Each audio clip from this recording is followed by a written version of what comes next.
ka'umsa hundumaa naannoo gaasi keessatti argama dhiiga isaa qulqulluun kan hundeeffamte saba Waaqayyoo gaaddisa taate ka'umsa hundumaa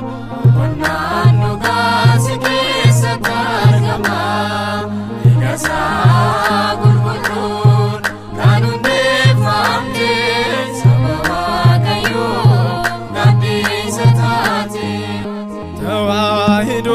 ka'umsa hundumaa naannoo gaasi keessatti argama dhiiga isaa qulqulluun kan hundeeffamte saba Waaqayyoo gaaddisa taate